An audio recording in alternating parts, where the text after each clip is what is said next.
नमस्कार।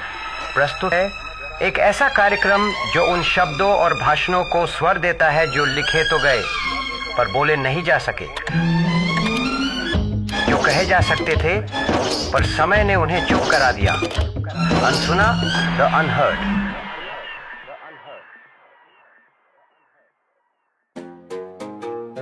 सत्य को सत्य के रूप में जानो और असत्य को असत्य के रूप में। वो जो तर्क नहीं करना चाहता वो कट्टर है, वो जो तर्क कर ही नहीं सकता वो मूर्ख है, और जिसमें तर्क करने की हिम्मत नहीं है वो गुलाम है। मेरे दोस्तों, आज मैं आपके सामने एक ऐसे भाषण के साथ खड़ा हूं जो कभी दिया ही नहीं जा सका। मुझे लाहौर के जात पात तोड़क मंडल ने अध्यक्ष के रूप में आमंत्रित किया था। उन्होंने मुझे एक महान विचारक कहा, लेकिन जैसे ही उन्होंने मेरे विचारों का मसौदा पढ़ा वे सहम गए। उन्होंने मुझसे विनती की कि मैं वेद शब्द हटा दूं, शास्त्रों पर प्रहार न करूं, मैं अपनी बातों को थोड़ा मुलायम कर दूं। मैंने उनसे साफ कह दिया, मैं आपकी तालियों के लिए अपनी वैचारिक स्वतंत्रता और अपने सत्य का सौदा नहीं करूंगा। आप मुझे पसंद करें या ना करें, लेकिन मैं यहाँ अपनी मर्जी से नहीं, मैं आपके निमंत्रण पर आया हूँ। आपने एक अंत्यज अछूत को सवर्णों को संबोधित करने के लिए बुलाया है, ये जानते हुए भी कि आपके शास्त्र कहते हैं वर्णानाम ब्राह्मणों गुरु। मैं जानता हूं कि हिंदू समाज के लिए मैं बगीचे में एक सांप की तरह हूं, लेकिन अगर मैं यहां हूं तो कड़वा सच बोलने के लिए हूं।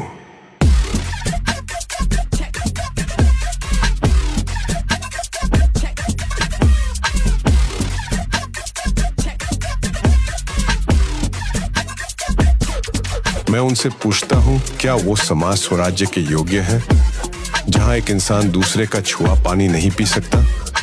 आप राजनीतिक असेंबली में सीटों की बात करते हैं, लेकिन क्या आपने कभी सोचा है कि जिस समाज की नींव ही ऊंच नीच के भेदभाव पर टिकी हो वो आजादी के बोझ को कैसे संभालेगा?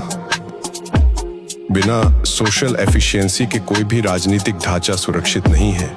यदि आप लाखों लोगों को दबाकर रखेंगे, उन्हें शिक्षा और सम्मान से वंचित रखेंगे, तो आप एक राष्ट्र नहीं बल्कि जातियों का एक युद्ध क्षेत्र बनकर रह जाएंगे।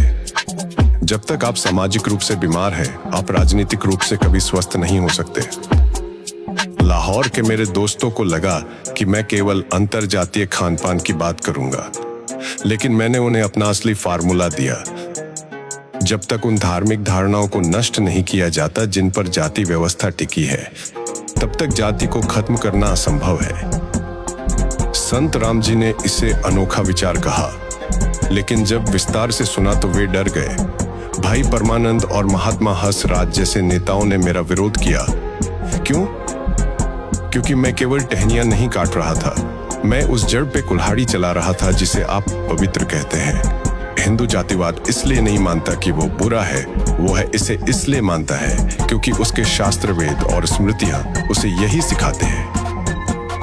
एक हिंदू के लिए जाति का पालन करना एक धार्मिक कृत्य है, इसलिए जब तक आप इन शास्त्रों की पवित्रता और इनकी नैतिकता को चुनौती नहीं देंगे, तब तक आपका कोई भी सुधार केवल एक दिखावा मात्र रहेगा। आप किसी को तब तक आजाद नहीं कर सकते जब तक उसका दिमाग उन धार्मिक बेड़ियों में जकड़ा हुआ है।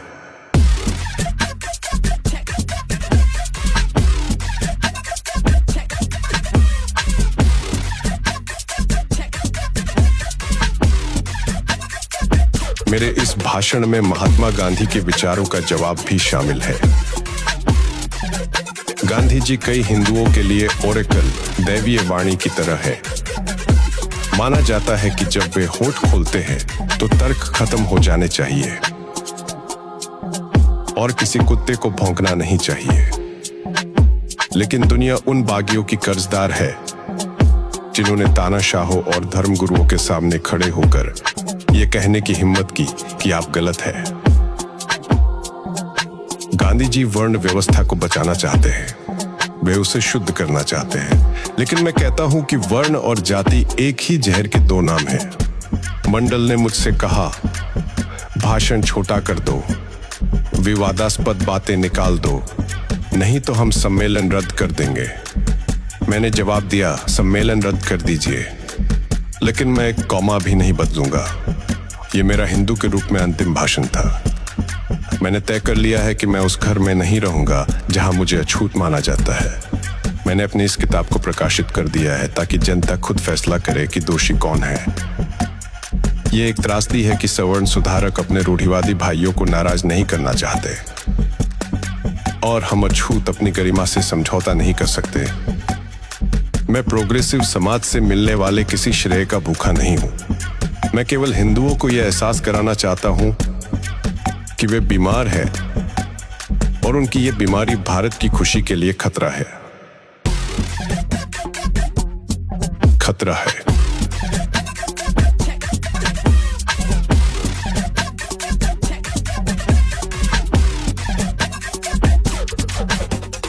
मेरी लड़ाई केवल दलितों के लिए नहीं, बल्कि उस भारत के लिए है जहां हर इंसान का मूल्य उसके जन्म से नहीं, उसके कर्म और चरित्र से आंका जाए। अब आप तय करें कि आप शास्त्रों के बंदी बने रहना चाहते हैं या न्याय और तर्क के स्वतंत्र आकाश में सांस लेना चाहते हैं। सत्य कड़वा होता है, लेकिन सत्य ही मुक्ति का मार्ग है। अब फैसला आपके हाथ में है। जय भीम।